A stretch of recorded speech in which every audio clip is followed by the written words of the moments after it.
Alright, so I'm back. This is the end results of the hair. This is some good hair. This is from Amazon. Like, you can't beat the hair you get for the price you pay. I love it. It's soft. It did shed a bit. I didn't have any problems putting this on.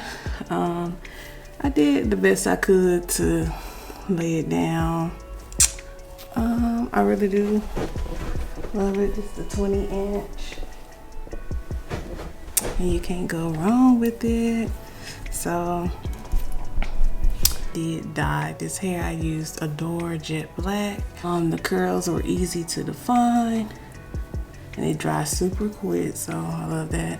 I didn't have any problems putting it on. It was pretty much, felt like it was made for my head. So you can't go wrong with that.